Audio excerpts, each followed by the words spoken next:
This video was brought to you by Stormberg, a better route planner, MisterGreen, Kempower and Marcus Bil.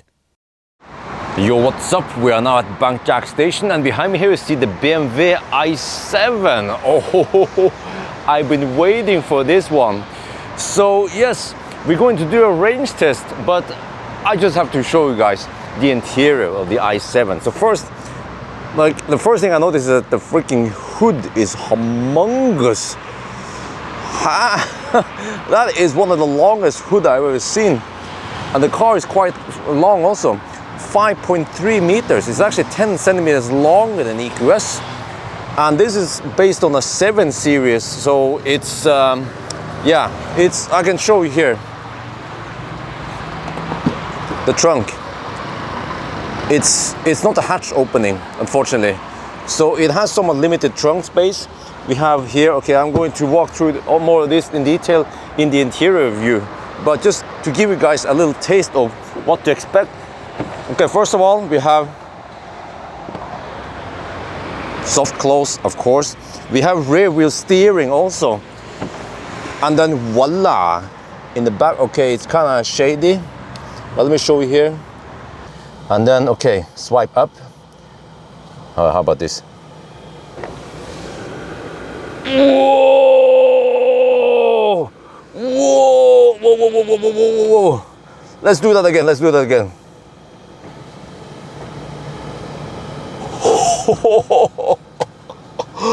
What the heck? Okay, let's close. Let's close. One more. One more.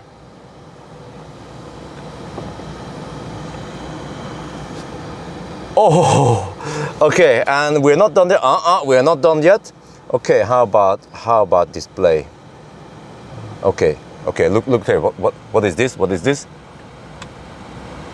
Whoa! Whoa! What the heck is this machine? This is the ultimate driving machine. Whoa! Okay, fire up the thing. Wait, there you go, there you go. The problem is that we have only 600 kilometer limit-ish, not hard limit, but we can only drive this car 600 kilometers because they have very limited stock of i7s. So that means that I cannot do Bangkok Challenge, I cannot do a full range test. I will not go up Doi Hang because I don't think people will go up Doi Hang with this car. So I will just, I guess, do some other stuff then, like interior review and range tests and maybe some driving impressions, and that's going to be pretty much it, right? And charging test also not possible because we don't have fast enough chargers here.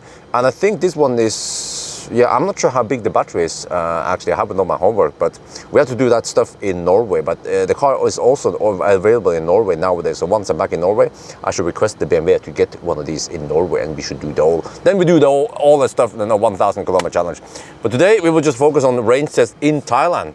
Yeah, so let's get in the front and prepare. All right, so we have 99% battery, and we will at least drive to Lampang, a little bit beyond, because here we have some bumpy roads. I need to test the suspension. And yeah, it's going to be roughly 150 kilometers, so that's 300 round trip. And then we also have to drive to Chengdao. So yeah, you see, we have this one trip. Okay, I need to reset some stuff here. So what we're going to do is, okay, we will drive a distance, a little loop long enough. And then the car also, this software also estimates how many percent we will have at arrival. It says 600 kilometers. Okay, wow. And then we estimate based on the consumption and the percent we use. We can estimate the capacity and the range based on that. So it's good enough. Yeah. Ideally, we want to drive it all the way to 0. But I actually remember that the BMW state of charge scale is fairly, I think it's actually very linear. So it should be good enough to estimate it like this. So, all right, let's reset everything, and then off we go. I can show you now if we go here, yeah, why did it zoom out? Yeah, so we're gonna just drive south here, okay? And then we set it to 21 degrees Celsius. And then I can show you that over here, we are at 271 meter over sea level. All right, we are on the road now. So we are cruising at 92 kilometers per hour on the speedo, which equals to 90 GPS speed. So there was a little police checkpoint earlier, so the speed was a bit low. So, but we will drive far enough so that any spikes will be even out. Yeah, so it's 186 right now, which is kind of high, but as expected, I guess. But yeah, let's drive for a little bit. But yeah, so and we also have auto steer going on here. But man, I gotta say, this car rides so smoothly. We have to wait until we get in a rougher an asphalt or concrete to see how that one goes. But so far, so good. It's quiet here. Wait, we have to check something here. Do we have double glazed windows? Actually, we don't. Huh. Unlike EQS. So I don't know something about the BMW, but okay, but it's still very quiet. Yeah, all right. Oh, it's a bit busy here, so I need to try to maintain 90 kilometers per hour. But then I don't want to hug the right lane too much also because there's traffic coming behind me. Oh yeah, and by the way, that one, let me show you there. So if I go here, wait, come on, home, okay.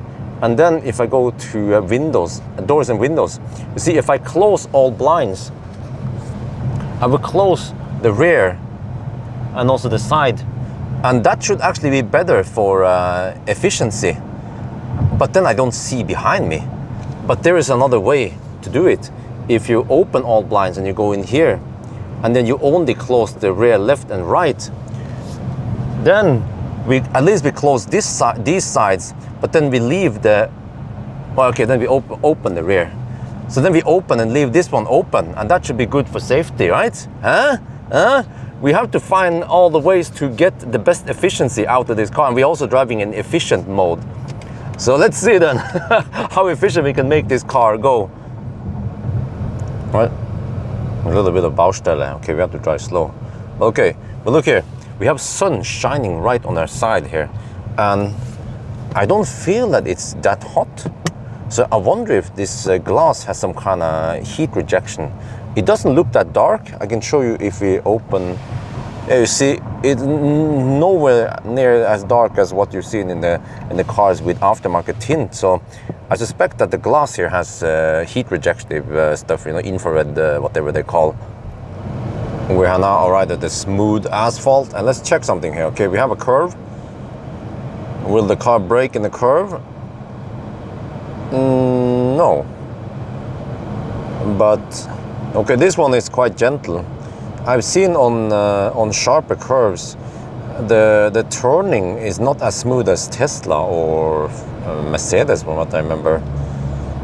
But at least over here is good. And also, yeah, you see that the sun is shining right at us right now. And then here I have ventilated seats activated. It's set to medium. We have high, very high. Then it becomes kind of noisy. Medium. So it seems like it's not based on fan speed. It's more like you set something and then it actually adjusts. So when we are now facing the sun, it seems to go at slightly higher intensity than when we are facing away from the sun. So I guess that's pretty cool that it works like that. So it's more like automatic and smart the way it works. So if we go back here, right now the consumption is 162 watt-hour per kilometer. I don't know exactly what the elevation is right now, but we will drive a little bit more, but I think it's time to turn around soon. So we don't want to drive too much. We see we've done 116 kilometers and we are down to 80%. So we actually spend 19% of the battery. Yeah, so I think that is a good enough measurement. Okay, test turning circle. Whoa!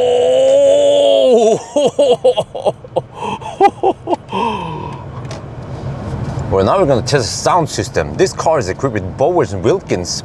I have set everything to flat, turn off everything, all the effects. So let's see now. Okay, press this button here.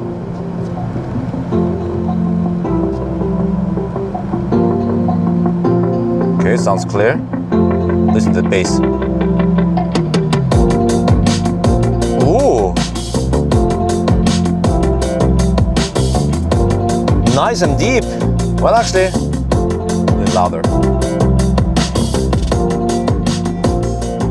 You know, oh, you know what? I like it.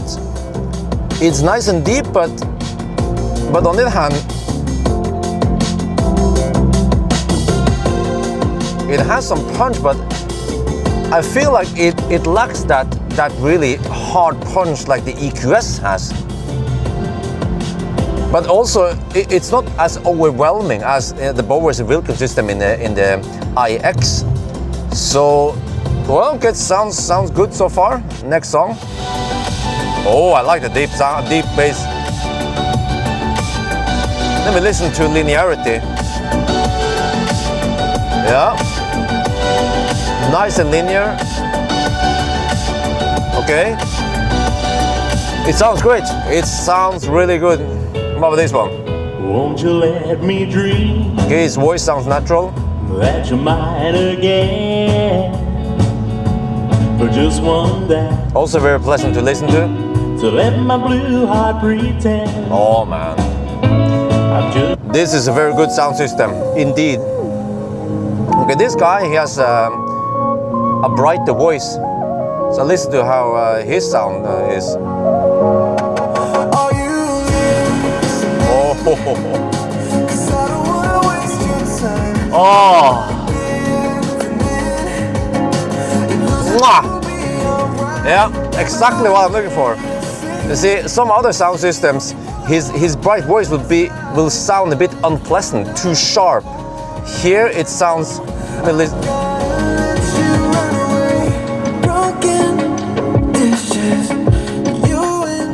His voice sounds nice and natural and very pleasant. Okay, last song. Here we listen to mid bass.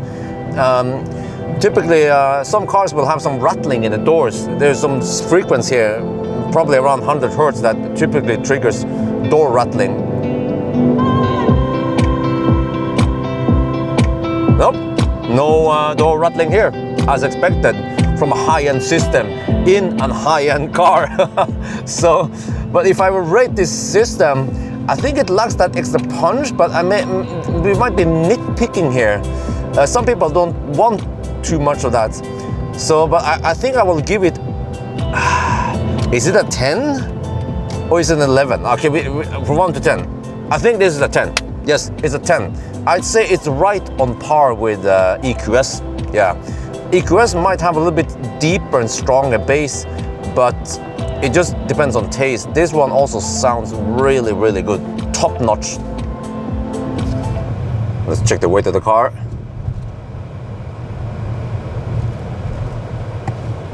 Zoop. Wait. What? 1,350.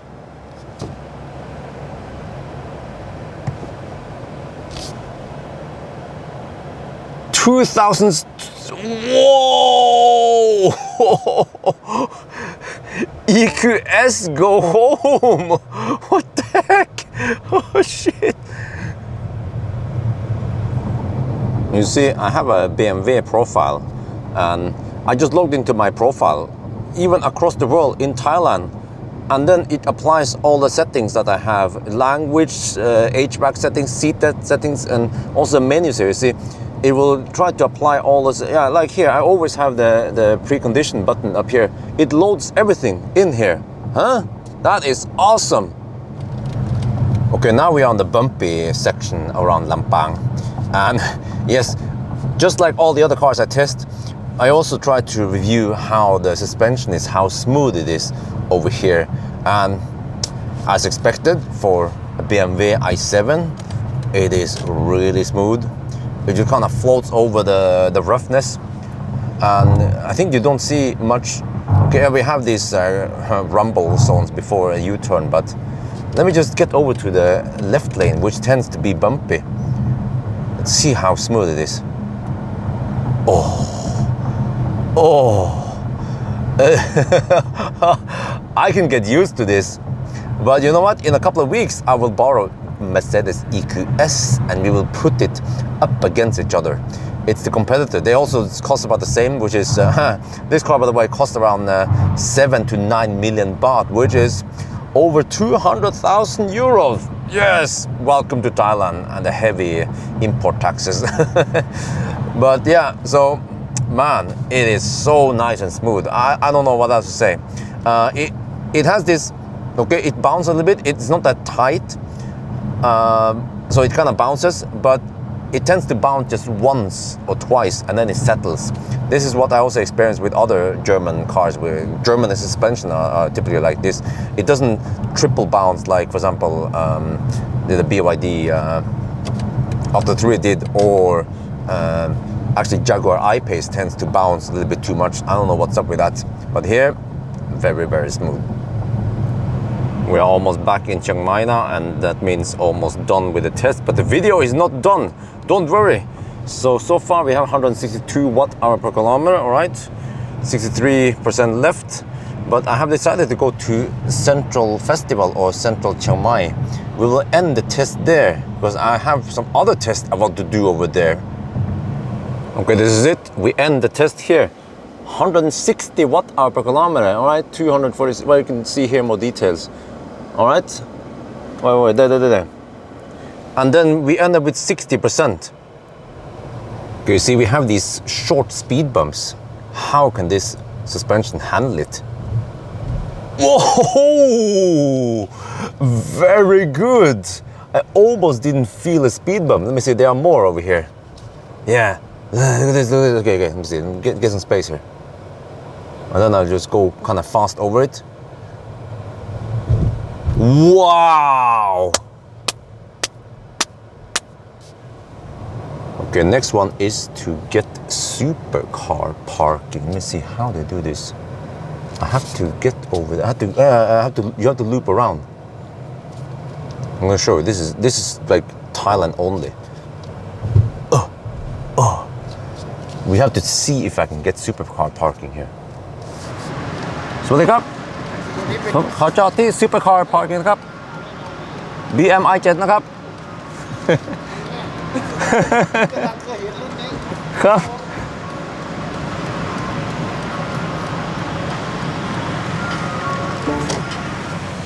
The guy, he went to the back and he's like, i7, oh yeah.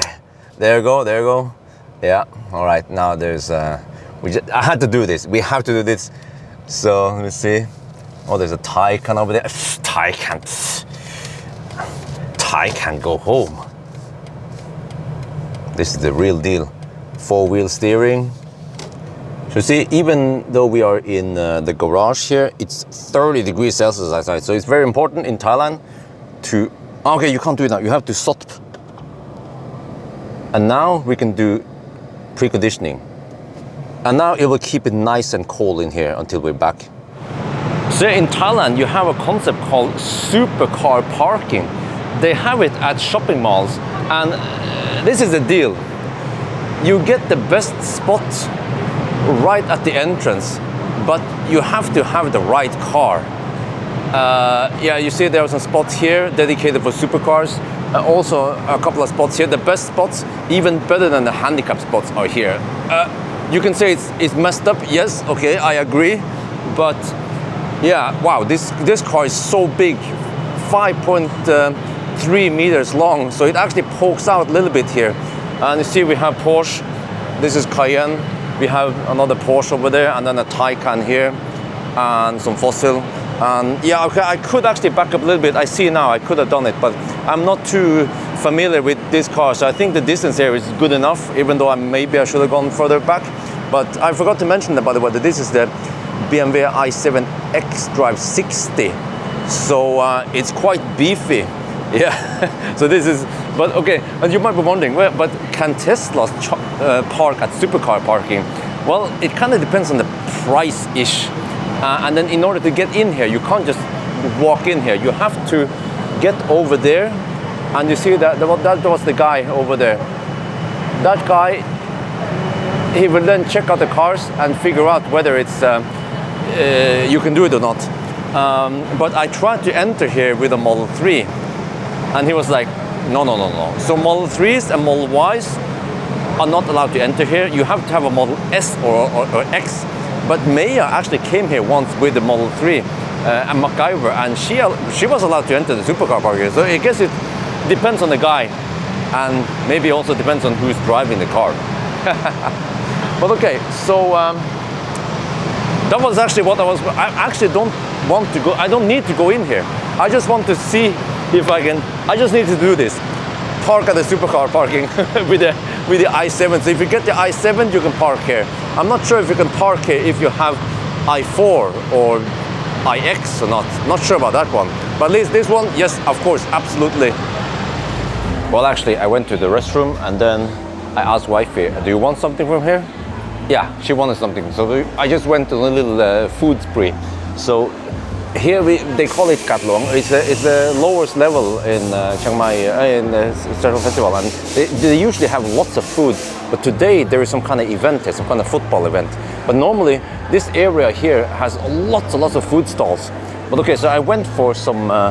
You know, Shangri-La is a 5-star hotel in Chiang Mai, and they also have some croissants, lots of croissants. So I went for some croissant. I also went for some snack over here. So you see, we have croissant here. We have some. This is actually some pork with sticky rice because I love sticky rice. Some roll, fish roll, some snack, and then salad for me. Oh yeah. Okay, I'm now driving towards to Bang Jack station on the way back. Just want to top up a little bit. It's a big battery after all, but yeah, man, you know, I've been driving this road before, and it's supposed to be kind of bumpy, yeah, but it's not with this i7. It's just super smooth. The whole driving experience with the i7 in Thailand is just completely different. It smoothens out everything. So, you know, if I would shoot this video with other cars, you would probably see the camera bounce like crazy, but here is just very nice and still. Okay, now I'm trying to maneuver into the charger, and we have 360 camera and rear wheel steering. So even though it's a humongous car, it is quite easy to back up in there. And you see, it makes the car so nimble. Yeah, okay, and then full turn. And then, oh. Yeah, you see, oh, wow. Huh? Like a boss. Wait, how close I am? I don't know, maybe. There we go. Okay, close enough. Okay, let's summarize now. So we have to do it in the back seat, of course, because in the back seat of the i7, you sit like a king. So yes, according to the test now today, you see 160 watt-hour per kilometer. That is actually very good for just a big and heavy car, and also relatively fat tires. Okay, it was quite warm outside, but that's just how it is. And I actually estimate that we have 101 kilowatt hour of net capacity, and then according to EV database we have 101.7, so I think actually my estimation is fairly good. And then we actually have 631 kilometers of range. That is slightly better than the best case in VLTP. So I guess if we actually try this car in Norway, I might get slightly lower, but it's like in that ballpark, around 600 kilometers of range. But what should I say about the, well, let me just put, wireless charging pad here. What do I say about this i7? Well, I actually like it a lot. The back seat here is nothing near the EQS. The driving is also very good. I just haven't spent enough time with it yet. Of course, I spent a lot of time with the EQS. When it comes to the whole practicalities, the whole the lack of hatch opening is a little bit minus. But I guess people who buy these kind of cars, they don't care as long as the golf clubs fit in the back, right? Okay, look, just like in the other BMW, you also have the power meter here. We are in sport mode now, and there's only sport, there's no sport boost here, but we do have the 544 horsepower flat. Oh, but you can also switch. If we switch, oh, not this one. If we switch mode, let's see, switch to, okay, close this one, okay. If we switch mode and then go to, for example, the personal mode here, right? Then you don't have all the power available. Actually, yeah, then you don't see the mode there, but now you don't have all the power. Well, actually, I'm not sure, but there is this cool button here, boost. It's only one side. It's not on this side. And then when you press this one, Then there's a counter here, and there's also a counter on the head-up display. It's pretty cool, and it's like a boost counter. So what you can do is that you can just activate, yeah, then I feel it's kind of slow, but then you activate this one, and then and then, yeah, but you can keep reactivating it. So like now, okay, the counter ticks down, and then you can just keep pressing it to reactivate the boost. And now it says Sport Boost, but I mean, it's still 544 horsepower. So I'm not sure, I guess it's just to, I guess if you need to humiliate some fossils, then just press this one and then off you go. Right, we are back in Chengdu now, so I'll show you that, yeah, it actually managed to get in here, no problem because of the rear wheel steering, but here's the ambient light. So it's blue, and then if you switch to sport mode, it turns red. Oh yeah, nice and toasty. And another thing I forgot to mention during the drive because I was busy driving is that, I don't know if you see here, but this is, it's like diamonds, like in the iX. And the problem is that depending on the angle of the sun, you might actually get the sun reflecting right into your face. So I guess if you buy this car, you have to wrap it. Well, actually, I guess you can't. So, or maybe you can opt out the diamonds. Yeah, how about that? Look at the angry face of the beaver. I have to say it. Do you like this shit? Do you like this shit? What the heck, man? But all right, I think that's gonna be it for now. I hope you guys enjoyed this extended version of the range test. So thank you for watching and talk to you later.